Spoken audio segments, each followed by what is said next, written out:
Hello students, good morning. I hope आप सभी की पढ़ाई बहुत अच्छे तरीके से अच्छे रुझारू ढंग से शुरू हो आपके घरों में, क्योंकि यह दिन काफ़ी हॉलीडेज़ के हैं कोरोना के कारण, तो इसलिए आपके पास लॉट्स ऑफ टाइम अवेलेबल होता है जिसका आप फुल बेनिफिट ले सकते हैं।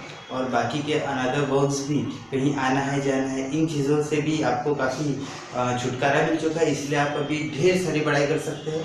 और जैसा कि अभी आपके पास सारी बुक्स अवेलेबल है एंड स्टोर्स में डाइजेस्ट अवेलेबल है, या फिर जो भी आपके नोट्स है वो आप अवेलेबल करा सकते हो, इसलिए आपके पास ये समय बहुत अच्छा समय है जो आप अपनी पढ़ाई न्यूली स्टार्ट कर सकते हो फॉर द बोर्ड एग्ज़ाम। तो आज हमें न्यू टॉपिक देखना है, heating effect of electric current. जैसा कि हमने देखा, जब कभी पावर सोर्स से मतलब सेल या फिर बैटरी से जब हम पावर सप्लाई करते हैं तो जिसके कारण जो रेजिस्टर है उसमें हीट बढ़ती है, इसका मतलब है कि उसका टेम्परेचर इंक्रीज होता है। तो मतलब करंट सप्लाई करने के कारण, जैसे हम टर्मिनल से चार्जेस सप्लाई करते हैं तो flow of charges is called as current. तो चार्ज का फ्लो होना यानी करंट का फ्लो होना ही तो हुआ। तो जब कभी करंट के फ्लो होने के कारण जो रेजिस्टर हीट होता है, गर्म होता है, तो इसी इफेक्ट को, इसी हीटिंग इफेक्ट को heating effect of electric current का नाम दिया गया है।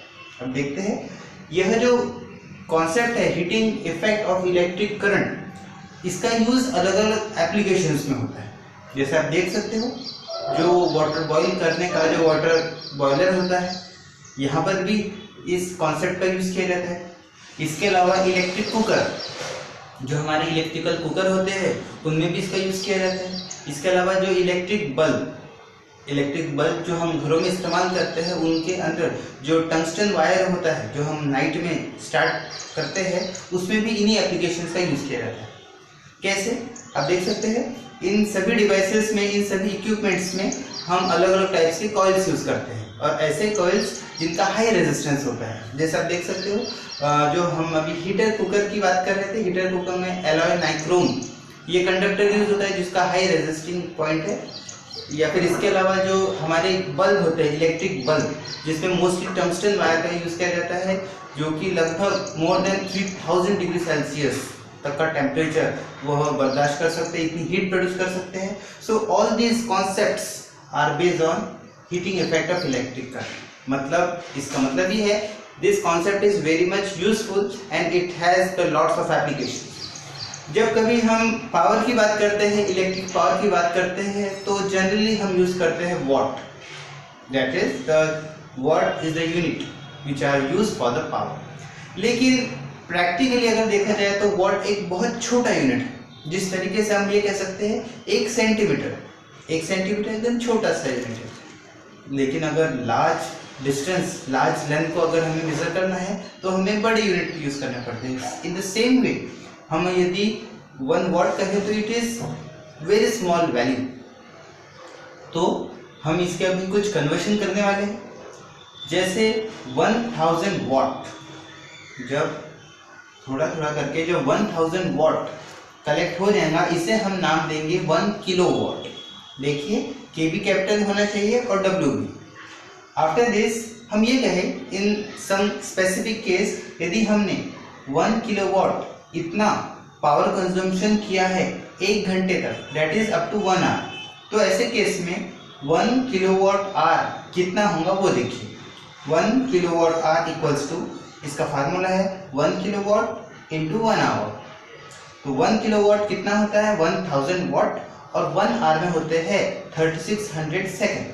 तो इनका मल्टीप्लाई करके आप देख सकते हो, it is 36 lakh watt into second. तो फिजिक्स में हम इतनी बड़ी बड़ी न्यूमेरिक वैल्यूज नहीं करते, so we can put the decimal point in that value. So we can write this value as 3.6 into 10 power 6 watt second। ये एक हो चुका है वॉट सेकेंड यूनिट में। इसी को यदि आपको रिप्लेसमेंट के तौर पर अगर जूल में लिखना है तो आप इसको 3.6 into 10 power 6 जूल इस फॉर्म में भी लिख सकते हैं। इस तरीके से आपने देखा कि जो heating effect of electric current है उसकी अपनी एप्लीकेशंस क्या है, वह कहाँ कहाँ यूज़ होता है हमारे डेली लाइफ में, और इसके अलावा जो लार्ज पावर के लिए जो हम यूनिट्स यूज़ करते हैं वॉट, उसके अलावा कौन से दूसरे हायर यूनिट्स हम यूज़ कर सकते हैं, ये हमने देखा, ये हमने सीखा इस क्लास में। आई होप यह जो कॉन्सेप्ट है आपको काफ़ी अच्छे तरीके से समझा होगा। अब मिलते हैं हम हमारे अगले क्लास में एक न्यू टॉपिक के साथ। तब तक पढ़ाई करते रहिए और घरों में सेफ रहिए। Thank you. जय हिंद, जय भारत।